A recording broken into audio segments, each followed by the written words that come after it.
Hello, my friends. Welcome. Simon's Pro Wrestling Show. I don't know what happened to the first one. I clicked go live, and then I got a notification saying, hey, your stream has ended. And I was like, well, that's annoying. If you're thinking to yourself, Simon, why are you holding your microphone like this and leaning back? Well, I'll be completely honest with you. I'm really sick. There you go. Look, cough. I'll cough on demand. I'm really sick for the second time this year, which is nuts because I never used to get sick. And I decided today, I don't even care. I'm sitting back. I'm putting my feet up. I'm going to hold my microphone, and we're just going to do it like this. Again, if anyone is brand new to the show, do not forget that we are currently building a very special podcast, studio, I suppose. It's going to be over there. I'm looking at a bunch of wood and shelves and table nonsense right now. I just need to get round to it, but that's not going to happen when I keep coughing my guts up. So, apologize for any wry coughs, especially from the audio feed. Again, you can get this on podcast. Don't forget, check out any apps. And apologies to my friends on YouTube. Again, Simon on YouTube, give me a subscribe. Give me a like if you're watching right now.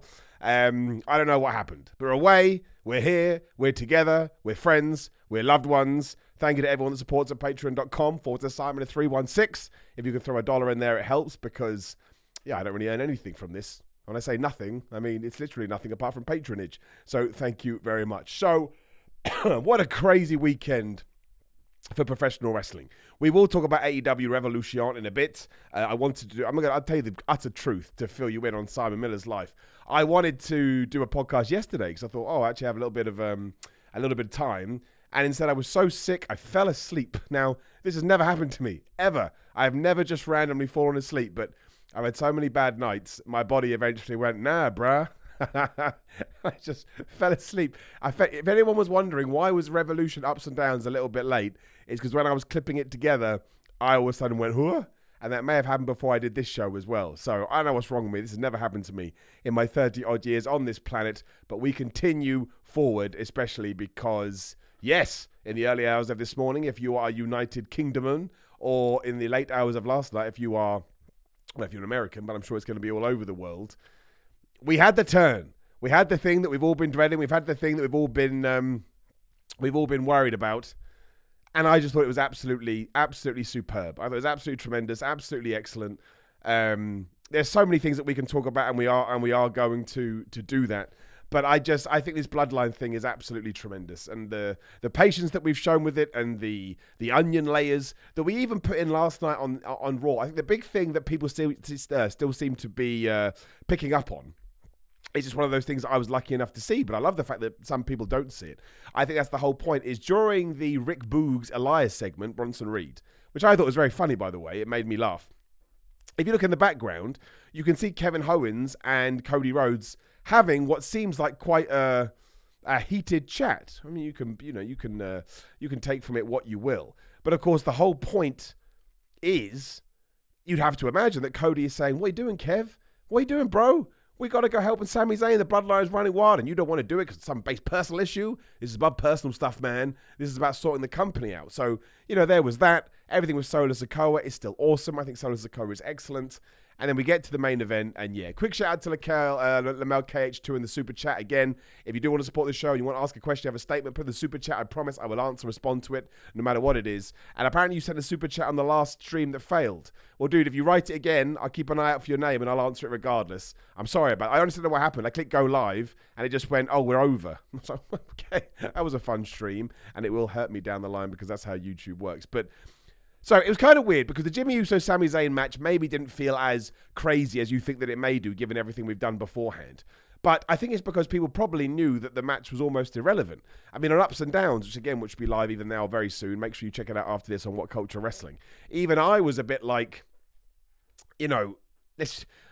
I presume that Sami Zayn is going to win with Jey Uso doing something. So quite ironically, it was a bit like usually how people react to an Iron Man match. Like, well, I wait to the end because I know the end is when the good stuff is going to come. So Jey Uso comes out the stands. He stands on Ali in the announce table. That essentially distracts Jimmy, but that's almost irrelevant. Sami Zayn gets the most devastating move in all of sports entertainment. 1, 2, 3. And it is a big win, I suppose, because it's Sami Zayn beating somebody in the Bloodline. But again, it's about the payoff that we were going to get seconds later. And the bit where Jey Uso is kind of grabbing Jimmy by the t-shirt and almost acting like, I don't even know what the right word would be, but as if he was clutching at his heart. And they almost did it for too long, if that makes sense. I mean, it wasn't too long. It was the right amount, but they deliberately did to make it feel a bit more emotional and a bit more, I don't even know what the right word would be, but it got me. And Jey Uso goes out the ring, he finds Sami Zayn, and they do the whole, I trust you, I'm going to be with you. They do the hug, they put the fingers up in the air. And I don't believe, and you get some people on the internet going, nobody saw it coming. I think we all knew what was about to happen. He slams him with the super kick, he throws him in the ring.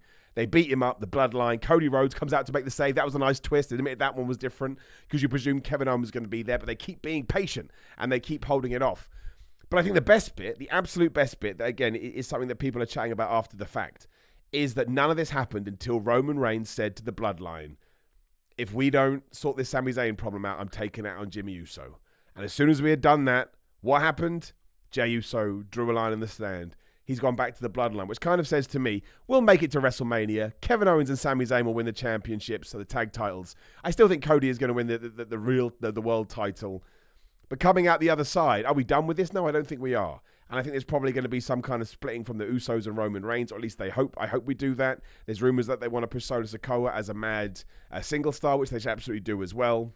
Roman's probably going to go away for the time being, as he probably should as well. There's so many things we can do. But the fact that it took the threat against Jey Uso, even if it turns out that we're just pulling at straws and there's nothing here, the fact that we can do this and the fact that there are all these onion layers for us to jump into, I think it's absolutely tremendous. I absolutely loved it.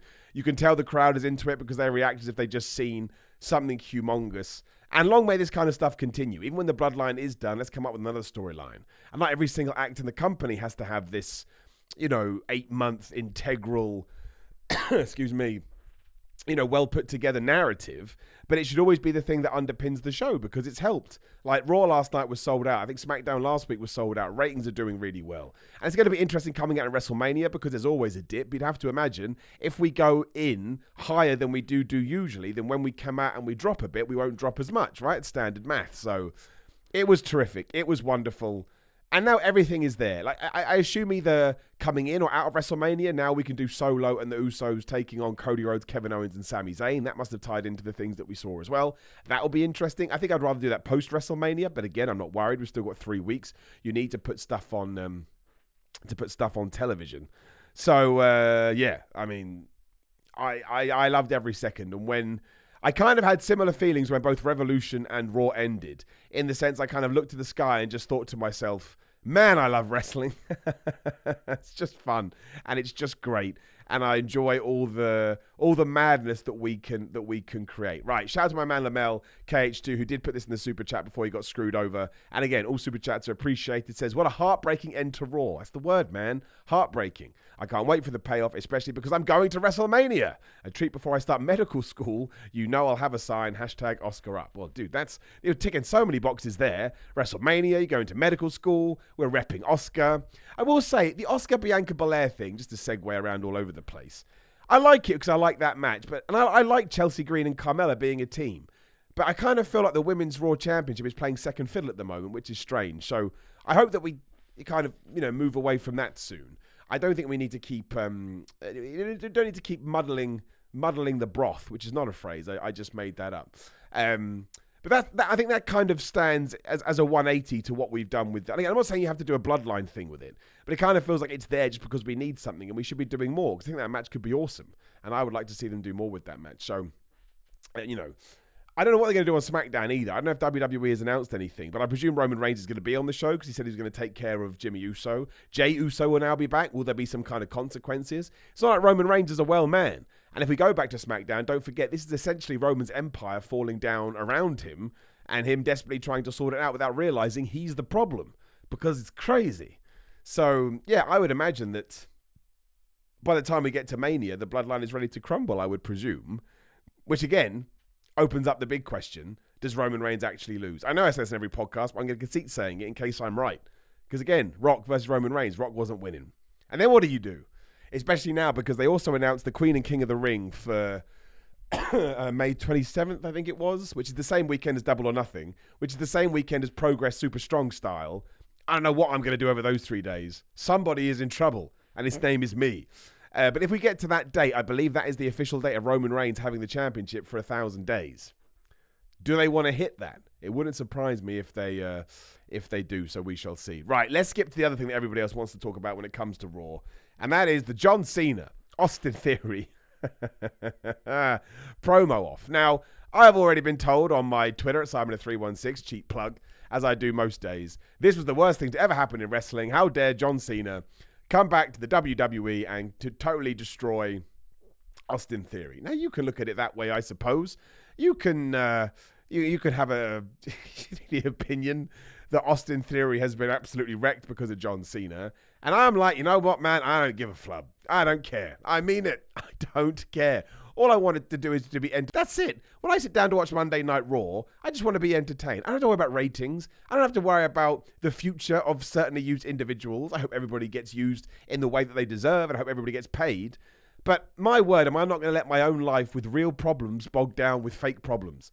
And worrying about Austin Theory is a fake problem. He just did a skit with John Cena. If WWE rang me out tomorrow and said, Simon, do you want to come in and get eviscerated by John Cena? Yes, I absolutely do. Are you kidding me? That sounds wonderful. I mean, the greatest line, and the line that most people are talking about is, maybe this is why, maybe I'm biased because of this, but Austin Theory did indeed go after John Cena's bald spot, which has never happened before. Lots of people have mentioned John Cena's bald spot. You know, that has been a topic of conversation. But nobody has ever gone after it live publicly. I thought it was going to be like Hulk Hogan's bald spot. You were not allowed to mention Hulk Hogan's bald spot in promos. He told people that. I believe it was in his WCW contract. But Austin Theory, he hit him with that. He smacked him with it. And what did John Cena say? Well, I'd rather be bald than have them pipe in cheers for my matches because no one cares. I was like, man, you lost, Austin. You lost bad. And he talked about his name and how that summed up his wrestling career, because in theory he should be great because he sucks. No one believes in him because he doesn't believe in himself. He's some kind of pet project that's gone wrong. I mean, it was absolutely, I thought it was hilariously entertaining. I mean, he flattened that guy like a bug. It was exactly the same thing he did to Roman Reigns in 2017, and it worked out okay for Roman.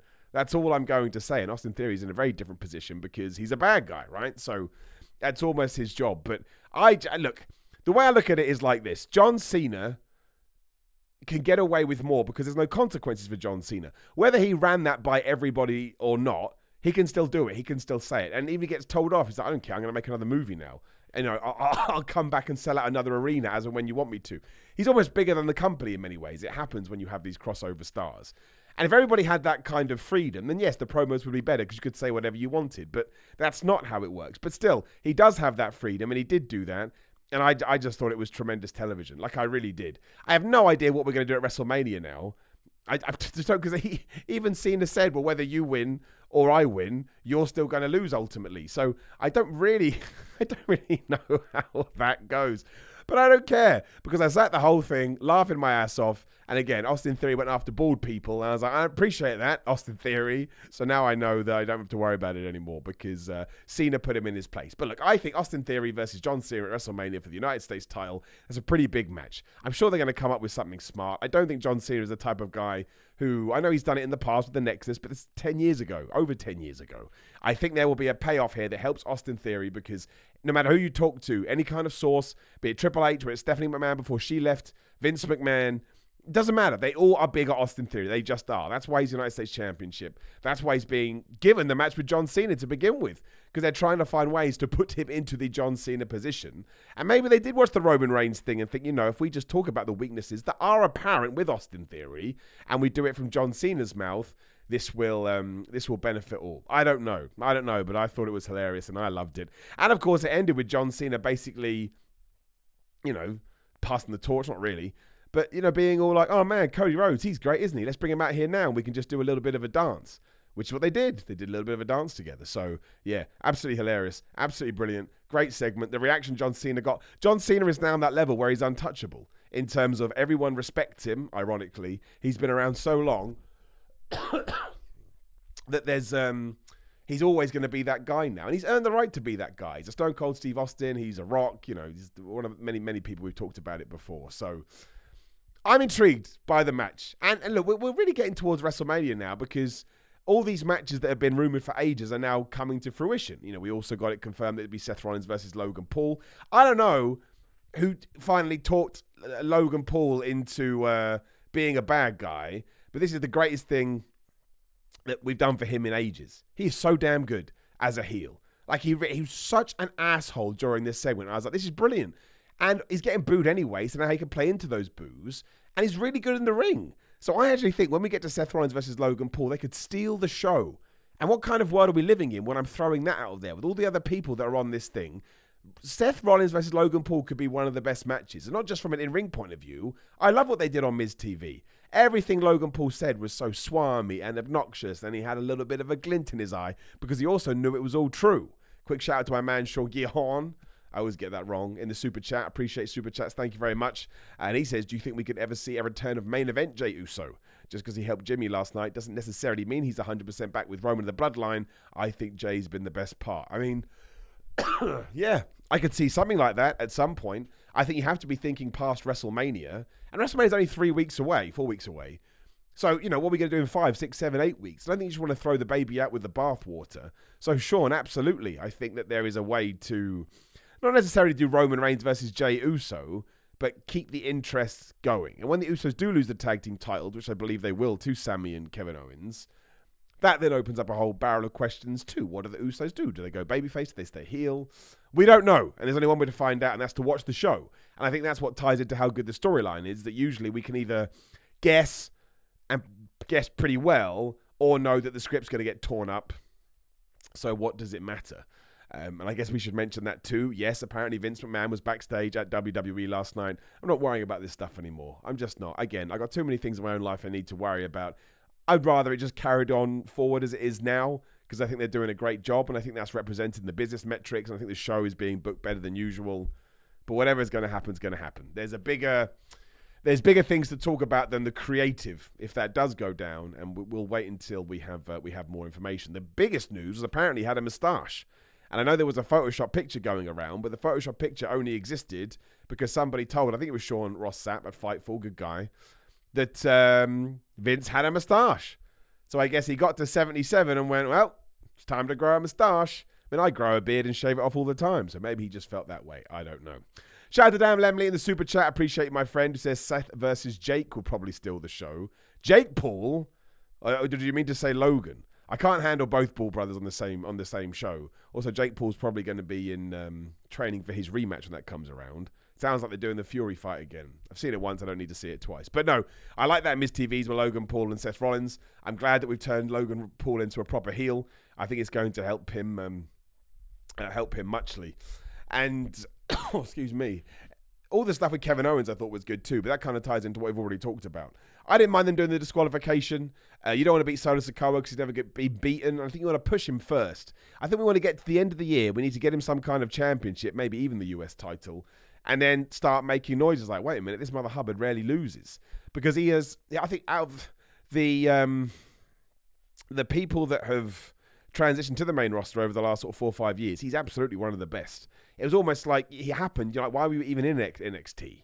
You know, you should have been here straight away. So, yeah, I liked all of that. And, of course, it was a real smart moment because it meant when we got to the main event angle, we would have talked about it. We thought that Kevin Owens would come out to save Sami Zayn, but it wasn't.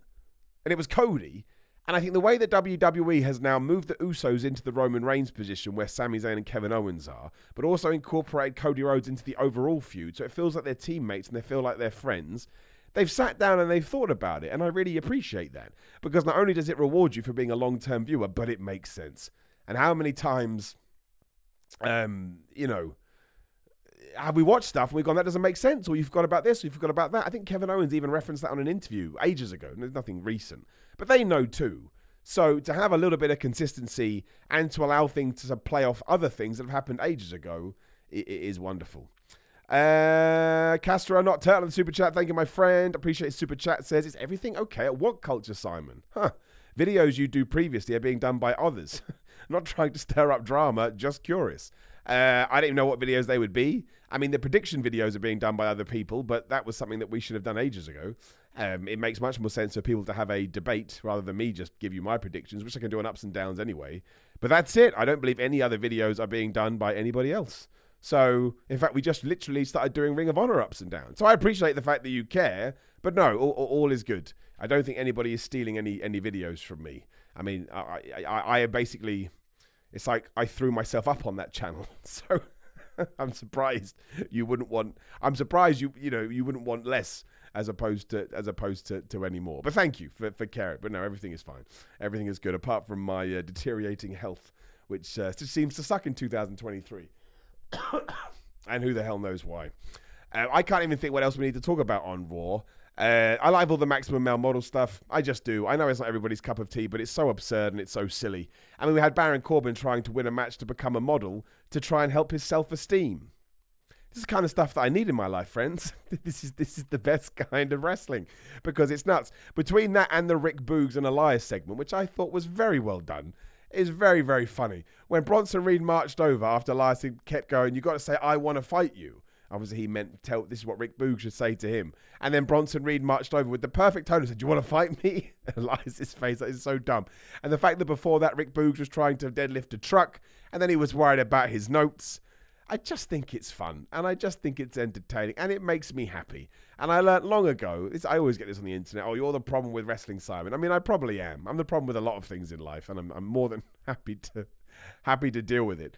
But when I watch those things, I'm like, man, they're having fun, I'm having fun. Why can't we all have fun? And I suppose it could even tie into a Rick Boogs versus Elias match at WrestleMania, which would be quite nice because Rick Boogs got injured the last year's WrestleMania. Who are they fighting? It was Rick Boogs and it was a tag match. I think it was the Usos. He tried to pick both the Usos up and his leg went. And obviously it was absolutely terrible. And both him and Elias, man, are huge. when they were stood there, it's like both of you are so damn jacked. It's absolutely hilarious. But there was one really good bit where we came out of a segment like that. I think it was the Maximum Male Model segment. And we went straight into a backstage Bloodline segment. I was like, there you go. Goofy to serious. And there was no problem at all. Especially on Raw. It's 180 minutes, man. It's so damn long. And I get why it has to be. I understand it. But I would much rather, we did stuff like that. So, yeah, I was a big fan of Raw. I think they did really, really well. I can't wait to see what we do with the Usos. I can't wait to see what Solar fits into this and Roman Reigns and Paul Heyman. Jey Uso back with the Bloodline. And it genuinely made me feel something, right? That's the key. It made me feel emotional. And whether it's a good movie or a good television show or a good anything, I just want to feel. And now, you know that Cody is going to get in Kevin Owens' ear, so we will get that tag team. I mean, I would probably do it, not on SmackDown, within the next 14 days, right? So you've got 3 shows. You can do it on this week's SmackDown, next week's Raw, next week's SmackDown. And then we just build to WrestleMania. And I wanted Charlotte Flair versus Rhea Ripley to main event night 1, but I think you need to main event with the tag titles. I just think we put too much time into it. Ultimately, it's not going to matter, but I look at it from a fan point of view. I think the reaction of Kevin Owens and Sami Zayn winning those is going to be so huge, especially if the match goes how I presume. I don't think anything else is going to follow it, right? Just to do a crappy segue, it's going to be a bit like the Hangman Adam Page stuff and John Moxley stuff at Revolution. I don't know how anyone is ever going to be. How can you follow that match? Doesn't matter who you are. It's impossible because you've seen too much. And while I did think that match was incredible, I did think it was too violent and I didn't think it was too brutal. But you're allowed to think that. But it was also called a Texas Death Match. This is the only thing that I can't handle. Oh, the Texas Death Match. I mean, I've just said this. I said it wrong. You have to forgive me. I phrased that the wrong way. But anyone, including myself, going, the Texas Death Match was too violent for me. It's so dumb. We're all dumb. How is it called a Texas Death Match? If you said to anyone, do you want a Texas Death Match? They'd probably be like, I'm all right. Unless they're well into it. If they love sort of, people getting stabbed, then they'd be like, oh, I'd love to watch a Texas Death Match. So it did exactly what it said in the tin. It lived up to its advertising. Shout out to Mr. TSG in the Super Chat. Thank you to everyone, as always, that does support in the Super Chat. It's very, very kind of you. Hi, Simon. Hope you feel better soon. I mean, me too. I'm ill all the time. It's ridiculous. Just wanted your opinion on where you think Cameron Grimes will fit in when he's called up. Well, I thought he was going to do something with LA Knight at first. But then that whole situation changed on SmackDown. It felt like we were going to do a tag team thing between the New Day and the LA Knight. Although actually probably could still do that because they were going to fight for the Intercontinental Championship. And neither of them was going to get in. So no, I kind of do think, they said after WrestleMania, that I don't know, I kind of had this feeling that because they've got some history, you could do LA Knight and Cameron Grimes together. But it's not like a must. I don't know, really. Either on Raw or SmackDown is fine. I think, I hate using them. That's why I think Raw may be better because he can kind of play multiple characters. And Raw seems to be more goofy than SmackDown. So I think he'd probably benefit from that from that a little bit. But I look forward to that. And there should be some other people coming up as well. Although who that will be, I don't know. I mean, we also got the not Bianca Belair, the Becky Lynch, Lita, Trish Stratus versus Damage Control feud. I was a bit worried about that because I don't want the tag team titles to get lost in the shuffle. But the rumor is apparently we are going to do the tag team championship match on a different day. I presume it will be Shayna versus Ronda. So Shayna and Ronda taking on Becky and Lita. That seems weird to me, though. Maybe they lose it beforehand. I don't know. Or do they want to work double duty both days? Again, it's a question we need to find out. But I do think WrestleMania is shaping up to be pretty decent all around. And obviously, we basically confirmed Finn Balor versus Edge. That was fun. Love the Judgment Day. Don't break them up. Not enough with Dominic Mysterio on this show. I'll throw that out there. I could have used more. And the only good thing about the Omos, Dolph Ziggler, Mustafa Ali stuff is that incredibly, because Mustafa Ali is playing the Dolph Ziggler fan and he had a sign, we cut to him in the crowd. This made the WWE gallery. This made WWE social media. Off to the left, there was a guy who had a Simon, give this an up sign. I laughed so hard because I was just going through the pictures and there it was. I was like, what a world we live in. So, as always, you guys are the best. I love you very much. Thank you for making this gig even more fun than it would have been otherwise. I always say, when I was like 13, 14, if someone had said to me when I was watching Raw, one day in the future, someone's going to pay you money to review this, I'd be like, that's not even a thing on some magic internet box. I'd be like, I don't know what the hell you're talking about. So the fact that we've got here and the fact that people are buying my shirts on Pro Wrestling Tees, we just released a wrestling names ring shirt, right? So you got Tina the Turnbuckle and Barry Barricade and Simba the Steel Steps and whatever else, Alan the Announce Table. I've never sold so many shirts in 3 days. Like, the other shirts have sold better, but not in 3 days. Somebody bought one in 10 seconds. I tweeted their name out. I forgot now. I should have got it. But you have no idea. Not only because it's great, because it's financial support, of course, but the fact that I come up with all these daft things and you guys resonate with it, that's the greatest feeling in the world. It is. It puts a massive smile on my face. So thank you so much. Shout out to Venche in the super chat. Again, something I really want to say thank you for. The super chat. All that money that filters through allows me to keep doing this, so I appreciate it. It says, hey, Simon, much love. Wanted to know on your opinion on a possible Cody Rhodes versus Johnny Gargano and Oscar versus Io match. I imagine Cody Rhodes will work with Johnny Gargano soon. He went out of his way to work with Chad Gable last week just because he likes Chad Gable, and I would imagine that Johnny Gargano fits into that bracket too. So I would like to think that at some point, just on a random episode of Raw, we could do that after maybe he wins the championship. I don't know. I wouldn't have a problem with that at all. And I think Oscar and Io Sky will happen. I still advocate that Oscar should win the title at WrestleMania. I don't think it matters that Bianca Belair loses it as long as Bianca Belair wins it. Best wrestlers in the world. Top 5. Forget men or women. Top 5. Oscar is there. She's brilliant. She's so good. Somebody did ask where's AJ Styles at the moment. He hurt his leg, right? He broke his ankle. I don't think he'll be back for WrestleMania, but that's okay. He can come back on a post-Mania or post-Raw, post-SmackDown. On post-Mania, Raw, SmackDown. I think that would be pretty good. Right, let's move into AEW Revolution. I'm going to get the card up because I won't be able to remember it otherwise, and it'd just be sad for all of us. I mean, ultimately, we'll start with that main event because we are past the fact now. We don't need to run it down in the traditional fashion. I mean, I think it's the greatest Iron Man match I've ever seen. And I genuinely mean that. Not just because it's fresh in our minds, but the way that it was put together, the stories that they told, the fact that it helped establish MJF as a better wrestler within the story. Shouldn't have done that with my fingers. If you're listening on podcast, that stupid thing when you do the quote marks with your hands, never do that. It doesn't work. But yeah, it told an amazing story that basically Bryan Danielson to me is the best wrestler ever in terms of bell-to-bell in-ring. You can put people on his level, but he's in that top tier now. And you're never going to be able to convince me otherwise. Even if you put a gun to my head, I'd just take the shot and die. I'd be like, yeah, that's how. This is the hill I'm willing to die on, which is not worth it. My girlfriend would be very upset with me. And Bryan Danielson would be upset too. He ain't into that stuff. But the fact that it reestablished that, it reminded you that MJF is a really good wrestler, but that he'll always cheat and he'll always take side tracks and he'll always, take the low road. I just thought that was so good. And the pace that they kept up, I think the first fall at around about 26 minutes was great. We did the low blow deal, so MJF was able to go 2-1 up, but obviously the ref DQ'd him for the low blow with 2-2. Then MJF goes up 3-2. Then Bryan Danielson fights back. We get the big knee, 3-3. Then we go to sudden death. We do all the yes chant stuff, which I also thought was so damn inspired, all things considered. They totally had me fooled. I mean, they had me fooled before the damn match that Bryan Danielson was going to win. So the fact that by the end of it, I mean, I was just totally sure of it. And he taps out too. I thought it was tremendous. I thought it was so good. It makes MJF a bigger asshole. It makes Bryan Danielson a bigger hero. And yeah, again, cements him right at the top of the tree for me. I suppose we do have to talk, and I regret doing this. I tweeted about it. So yes, at one point, MJF grabbed a drink from a mother and he threw it over the kid. It turned out there was some form of alcohol in that glass, and that's bad. It just is. That's not what you want from any wrestling show. And people go, oh man, but they used to do it back in the 70s. It ain't the 70s, right? But you can also have two different opinions, two different feelings to this. This is what I did. This is what I tweeted, and people went crazy at me. When he first did it, I was like, that's hilarious. That's hilarious. He threw some drink over a kid as dedication to the bit. I thought it was a plant, not like a plant growing out of the ground. I didn't think the child, excuse me, was some kind of garden item. But I just thought it was him playing up to being a heel. And also, you can only judge these things on your own merit. If someone had done that to me when I was a kid, it would have been the greatest day of my life. But we're all different. That's cool. But then when you learn the mum was upset, the kid was upset, and there was alcohol in it, you're like, yeah, we shouldn't have done it.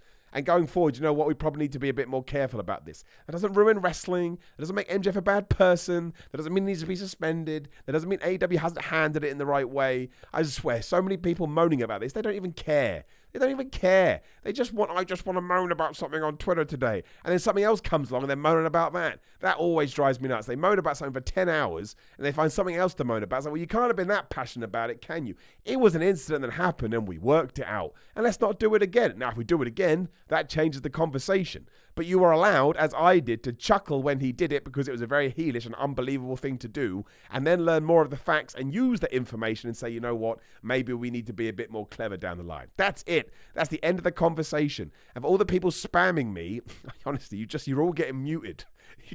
You don't know.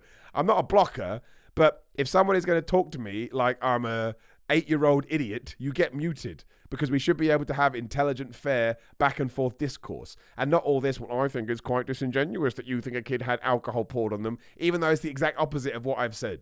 That's right. Some people go, oh, Simon, you're too nice. Yeah, well, I still mute your ass.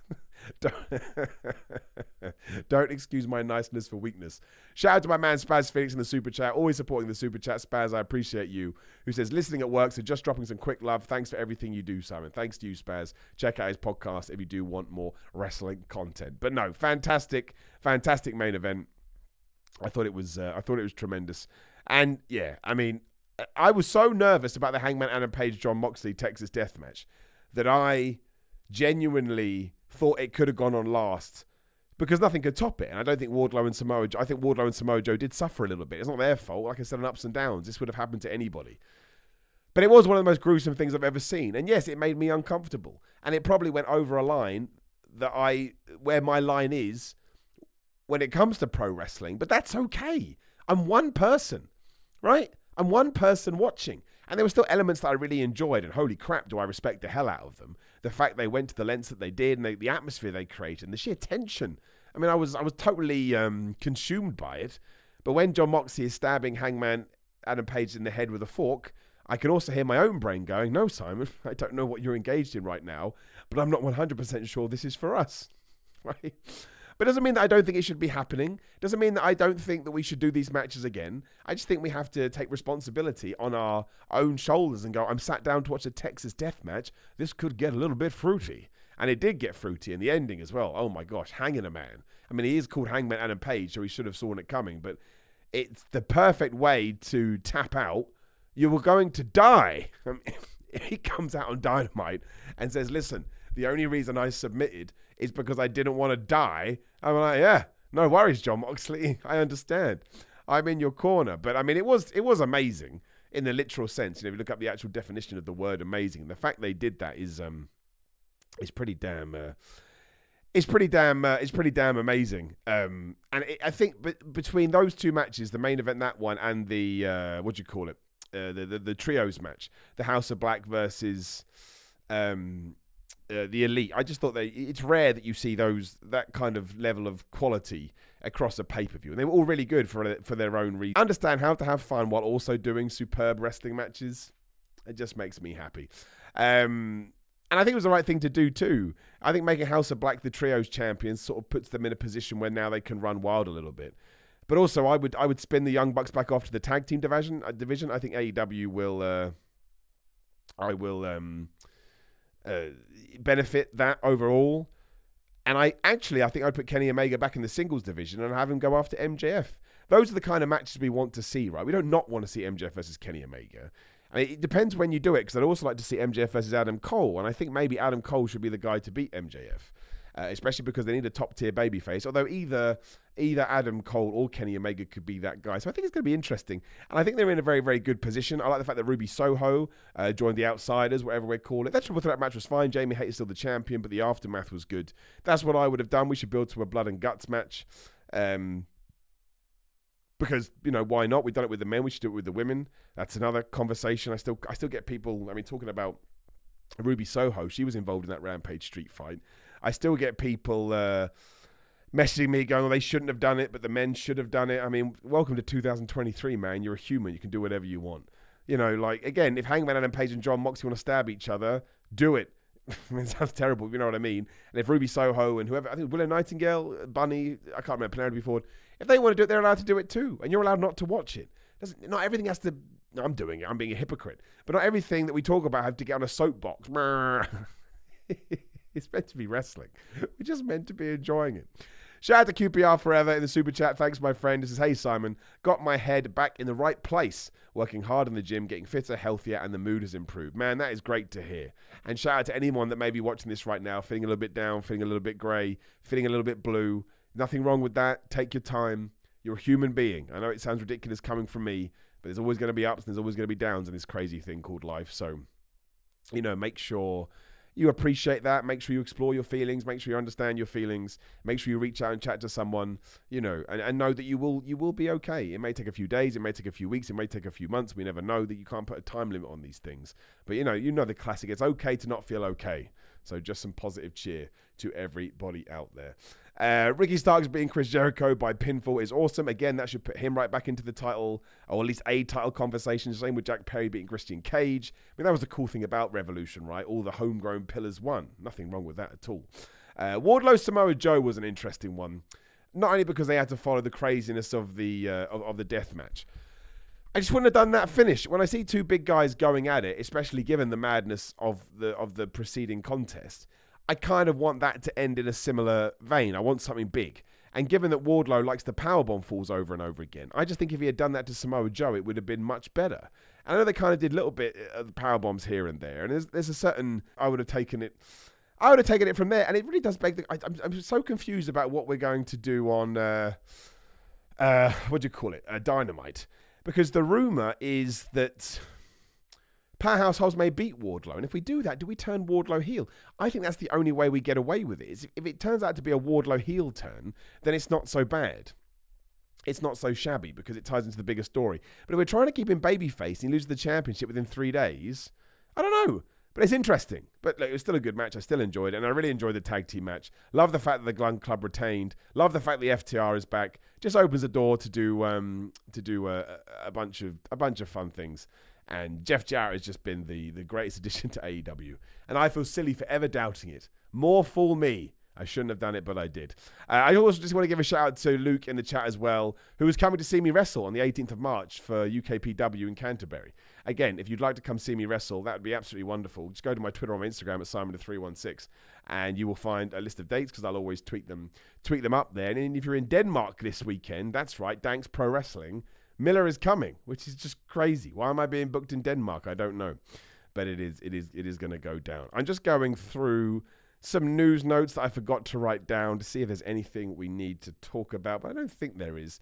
Vince McMahon was the big one. I shrugged my shoulders. I'm going to wait and see what happens with that before jumping on the bandwagon because I never think it helps. I did love this headline. Zelina Vega had to explain what Naruto was to Vince McMahon.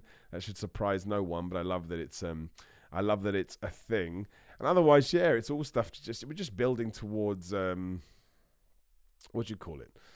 WrestleMania at the moment and dealing with the fallout of Revolution, which is why it's been, I think, just a tremendous weekend for professional wrestling. Like, I really, really mean it. I've had a great old time.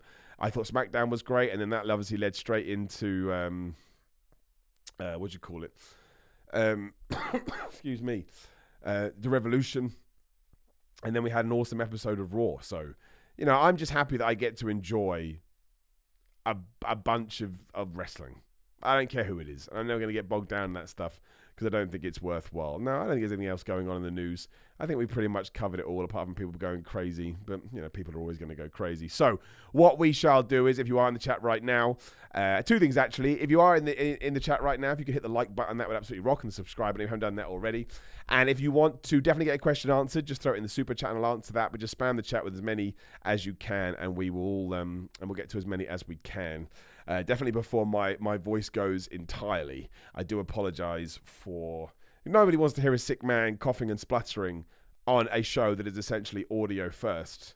But hey-ho, when we first started doing this podcast again properly a few months ago, I didn't want to fall out of the timing with it again, the scheduling.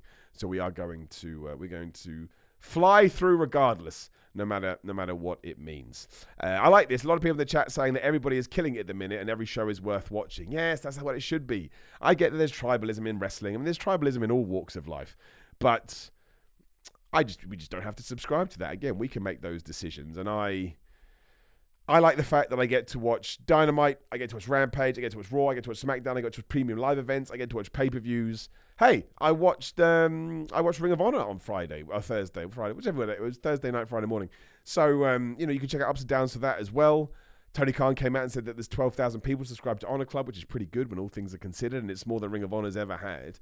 And look, it's a very match-heavy show, but I think it was quite nice. And there were some people that I enjoyed seeing again. There were other wrestlers that I enjoyed, getting to know a little bit better. And I also think it provides more opportunities for people to showcase their talents. Now, I know it's a little bit different because it's behind a paywall, but I still would imagine that most wrestlers would rather do it than not do it. So, yeah, I'm intrigued to see where it goes. The only thing I'm not sure about is Eddie Kingston leaving AEW for Ring of Honor. I know it's part of the storyline, but I'm more than happy for Claudio and Eddie Kingston to head that thing up for the world title because they're awesome. And the feud is actually sort of based in reality a little bit.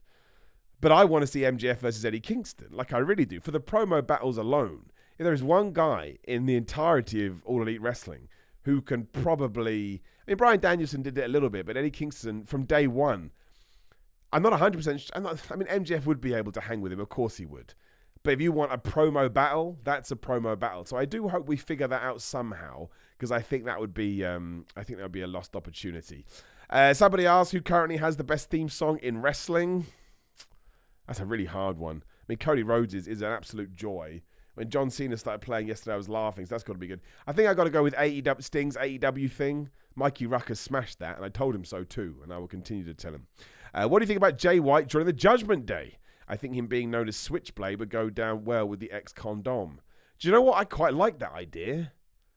I mean, he's headed up a group before. It would give them an edge, no pun intended. He could even help at WrestleMania. You know, that's a great idea. Oh, man, I'm totally on board with that. But he's got to be the leader. Now, because I don't think it's not going to affect anybody else. Well, maybe it does a little bit. But I think you need to establish Jay White for an audience that may not know who he is. So he's got to be the leader, and they've got to take a step up too. But I like that. Good shout. I like that a lot. Somebody asked me, so how much money are they making from $12,000 a month from Ring of Honor? I don't know. I don't worry about that stuff because I don't have to. Not that you can't, it's just I don't care. If Cody wins the title, who should be the first 5 people to challenge him? Well, I would like the Gunther match. I don't think we're going to do it that soon. But I would like the Gunther match. He should probably take on both of the Usos. He'd probably take on Solo Sikoa. And maybe someone like a Bronson Reed.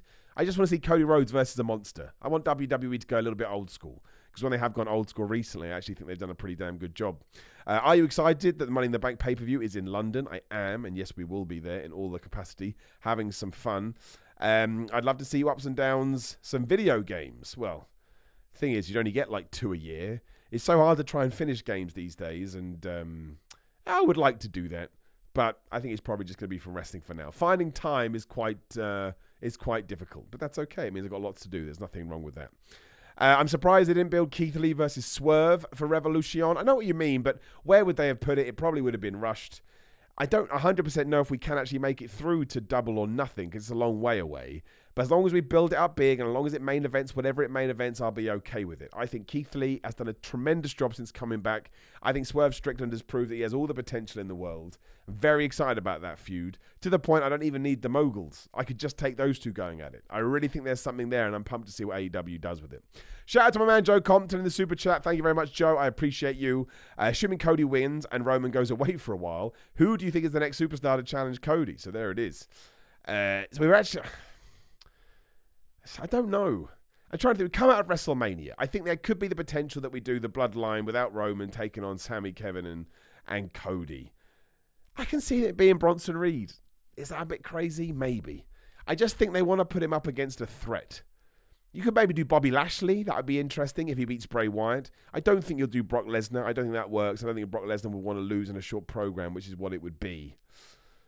That's a great question, though. I don't know. Baron Corbin, Cody Rhodes whipped his ass, but I suppose that kind of negates it a little bit. There's a lot of options. It's really important, too, because when Bryan Danielson won his first opponent was Kane, which was fine, and then, Bryan got injured. But I don't think it lived up to the excitement we all had. And if we come out of WrestleMania feeling pumped, we need something else to keep pumping us up. Don't pop our balloon, pump it so big that we fly around and we never come back down to earth. So, and a few people are saying Brock versus Cody. I don't think it's going to be Brock versus Cody. I think you should do Brock versus Cody, unless Brock is happy to get Crossroads and lose, which I don't think he is. That's the main thing. I want to see Cody versus everyone. Yeah, me too. I want to see Cody versus everyone. There's a great roster out there to utilize. Although at the moment, I'm not 100% sure who is being moved into that position. But I trust WWE now. That's the other thing. They have earned my trust. And that is an important thing when it comes to wrestling. I think they should do Kevin Owens and Sami Zayn versus the Usos, the Undisputed Tag title, since now Jey turned on Sami. They will 100% do that at WrestleMania. I will put my hair on it. Who do you think wins between Brock and Omos? If Omos doesn't lose... I mean, I'm not going to say I'll do anything stupid because I wouldn't do it anyway, so I would have lied to you. But I'll be shocked and I'll probably do a tweet. That's what I put out there. That's a great shout. Someone says Switchblade Jay White should be the guy. Now, for us, Jay White being the guy to challenge Cody would rock. He would have to lose that feud. I think my only worry is the more casual WWE fan, as much as I hate that term, probably doesn't know who Jay White is, so I do think you need to establish him first. However, that is a feud I would love to see it. Cody Rhodes versus Jay White in WWE, when they're both treated right. Cody's been treated right since he comes back. If Jay White gets treated right since he makes his debut too, I tell you, it's the kind of WWE I want to see. Jay White has all the potential to be, he's easily a main event guy. Just has to be booked that way. And we don't even know if he's signed there yet. He may go to AEW, could go somewhere else. We'll have to wait and see, as long as he's being paid some money. It's not going to be Chad Gable, I'm very sorry to say, just because we've already seen that match, and that WWE doesn't do that. If they genuinely had Chad Gable planned, which they never would do, sadly, they wouldn't do that match on Raw because it takes away the specialness of it, and they love the whole first time ever. But it is back. Is it still Backlash? They're not calling it WrestleMania Backlash anymore. So, I don't know. That's a good question. I like it. This is the point, though. Does he even win? We think he's going to win, but we're not sure. We're being those guys. Will we ever see Big E wrestle again? I hope so, because I love him. But mostly as long as he's happy and healthy. That's the main thing. I've been lucky to beat Big E a couple of times, and he's a force for good. Let's just say that. So whatever kind of situation he has to be in to continue to be a force for good, then I think that's okay by me. Somebody said they want me versus Cody for the WWE title. The problem with that is that I'll walk out and people be like, who's the bald guy? It won't be like, oh my gosh, it's the ups and downs guy, but who's this bald guy? Is it John Cena? No, they won't think that. I don't think he's going to lose this much hair in the next few months. Shout out to my man Shane Davies. Appreciate you in the super chat. Thank you so much. How do you drop titles of Roman and Usos without having too many title changes if they happen at or before WrestleMania? Well, I think at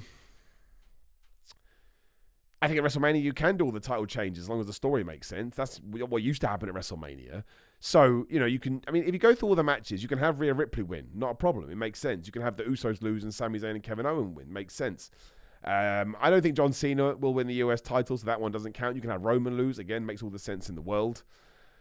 Gunther lose. Yeah, but Gunther could lose to Drew McIntyre. I wouldn't mind that either. So that's the thing. There's so many different, and you could even change the women's tag team titles. I actually think that's quite fun.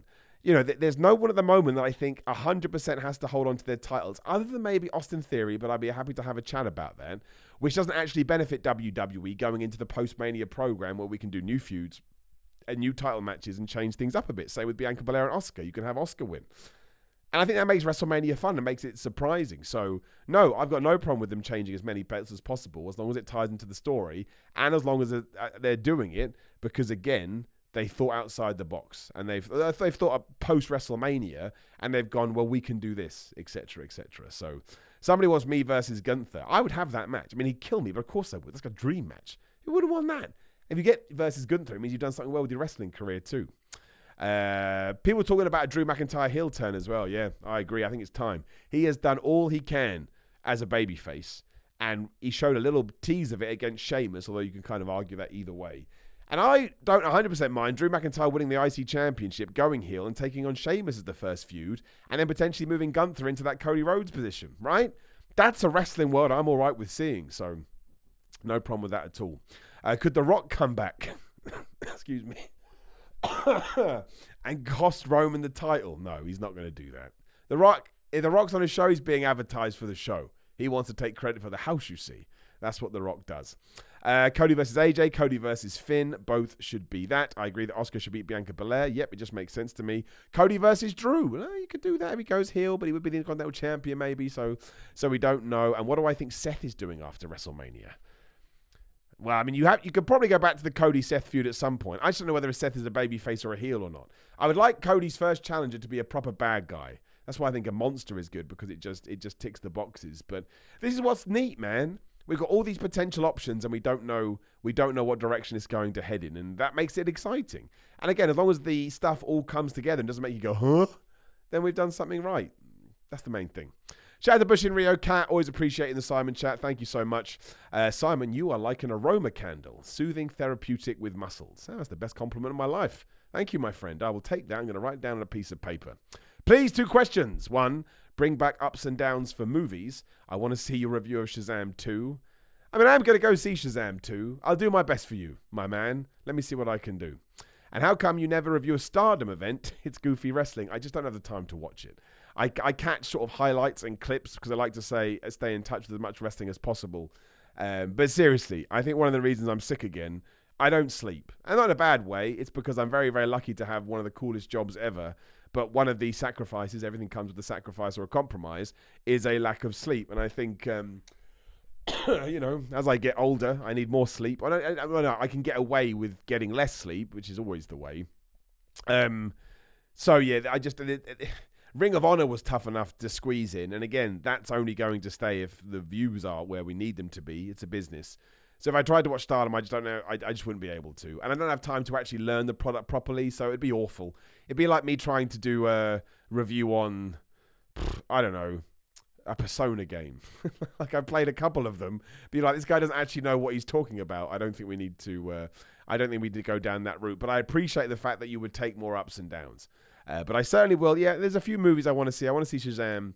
I want to see. I just saw the advert for it. The Mario movie, and I want to see that Nike movie. I can't remember what it's called now, with Ben Affleck and Matt Damon. So yeah, I'll try and do reviews for all of them on the channel if I can. I always want to. I mean, it really is a question of time. Not that I'm moaning. I'm very, very blessed to do what I do. A few people asking about retro ups and downs. Look, it ties into what we just talked about. Not enough people watch them.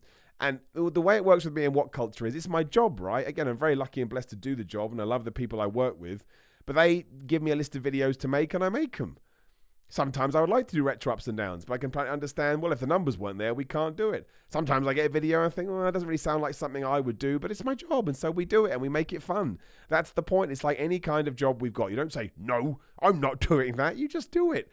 And you do it with a smile on your face. So to say with retro ups and downs, I totally get it. No beef with me whatsoever. Maybe one day it comes back, maybe it doesn't, but I love what culture. And ups and downs for Raw should be up now. So as we are about to wrap up, if you want to finish here and go over there, I'd appreciate that. The support is always appreciated.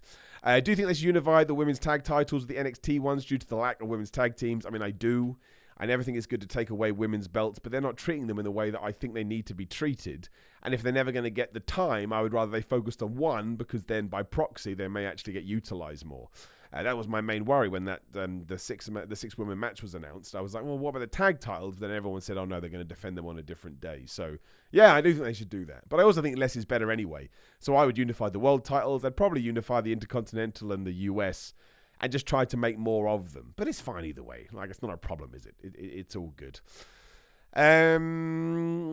What if I said I would watch Retro Ups and Downs 100,000 times? Well, you wouldn't, and sadly YouTube doesn't work that way. But I appreciate it. For you, my friend, I would try and get the odd Retro Ups and Downs back. Leave it with me, and I'll do my best. And someone else says Simon versus anyone from Wrestle Talk. I mean, I would do that match. Of course I would. And they would do it too. Do you know how much fun we can have? And get Cultaholic involved, and the Going in Raw guys, and everybody else that I'm forgetting that I should probably talk about and I haven't. Throw them all in a ring and we'll have a fight. But I ain't putting them over.